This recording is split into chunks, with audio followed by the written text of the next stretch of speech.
নমস্কার বন্ধুরা, চম্পাস কিচেনে সবাইকে স্বাগত জানাই। আজকের রেসিপি হচ্ছে কুমড়ো ফুলের বড়া বা পকোড়া। শীতকালে কুমড়ো ফুলের বড়া কিন্তু প্রচুর পরিমাণে বাজারে পাওয়া যায়। তো ভাই আজকে বাজারে গিয়েছিল, ওখান থেকে 2 আঁটি কুমড়ো ফুল নিয়ে এসছে। বাবার বাড়িতে সকালে কারোরই ভাত খাওয়া হয় না, তাই গরম গরম বড়াগুলো ভাজলাম দুপুরবেলা লাঞ্চে ডালের সাথে এই পকোড়াগুলো খাবো বলে। চলো রেসিপিটা তোমাদের সাথে চটপট শেয়ার করে নিই।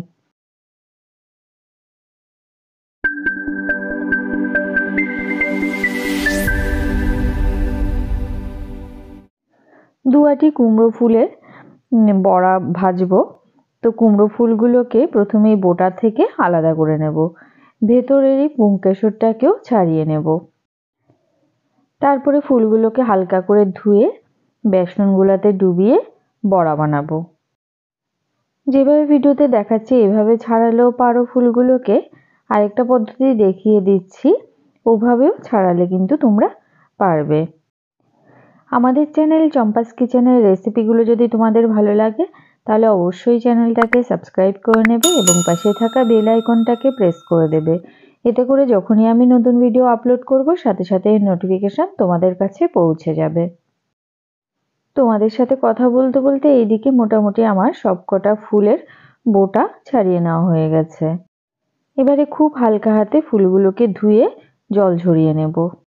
অপরদিকে মা আগে থেকেই আতপ চালকে ভিজিয়ে মিক্সিতে ব্লেন্ড করে নিয়েছে।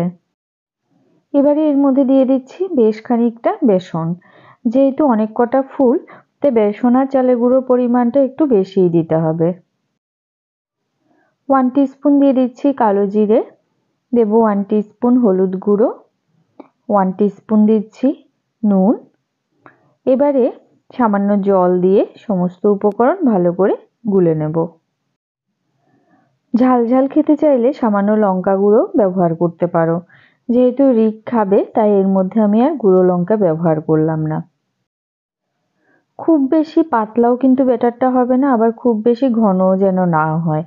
একটা আঙুল ডুবিয়ে ব্যাটারের মধ্যে দেখবে, আঙুলের গায়ে যদি এভাবে ব্যাটারটা লেগে থাকে তাহলে বুঝবে পারফেক্ট ব্যাটারগুলা হয়েছে। অনেকগুলো ফুল নিয়ে এসছে তো, তাই দুটো করে ফুল ব্যাটারে এভাবে ডুবিয়ে আমি গরম তেলে ভেজে নেব। তবে তোমরা চাইলে একটা করে ফুলকেও ব্যাটারে ডুবিয়ে ভেজে নিতে পারো। কড়াই উপর দিকে গরম হয়ে গেছে, এর মধ্যে দিয়ে দিচ্ছি 1/2 কাপ পরিমাণ রিফাইন্ড অয়েল। যে কোনো ভাজা বা পকোড়া সাদা তেলে ভাজলেই বেশি মুচমুচে হয়। এবারে দুটো দুটো করে ফুলকে একসাথে জড়ো করে ব্যাটারে ডুবিয়ে গরম তেলে ভেজে নেব। ওই মিডিয়াম ফ্লেমে মোটামুটি 1.5 থেকে 2 মিনিট অপেক্ষা করে এক এক সাইড ভেজে নেব। হাই ফ্লেমে ভাজবো না, এতে করে বড়াগুলো বাইরে থেকে পুড়ে যাবে, আবার ভেতরে কাঁচা থেকে যাবে। সহজ সরল ঘরোয়া পদ্ধতিতে তৈরি করা কুমড়ো ফুলের বড়ার এই রেসিপিটা তোমাদের কেমন লাগলো অবশ্যই কমেন্ট করে জানাবে। ভালো লাগলে লাইক করবে আর তোমার বন্ধুদের সাথে ভিডিওটাকে শেয়ার করতে কিন্তু একদম ভুলবে না।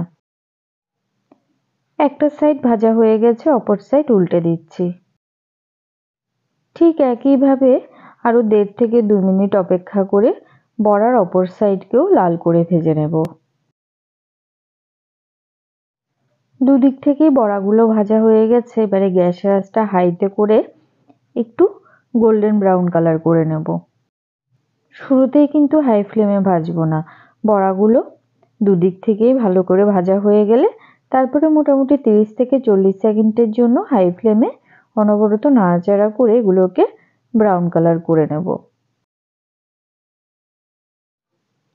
কুমড়ো ফুলের মুচমুচে বড়া কিন্তু তৈরি হয়ে গেছে। এবারে একটা ঝাঁঝরি হাতার সাহায্যে ভালো করে তেল ছেঁকে এগুলোকে সার্ভিং প্লেটে নামিয়ে নিচ্ছি।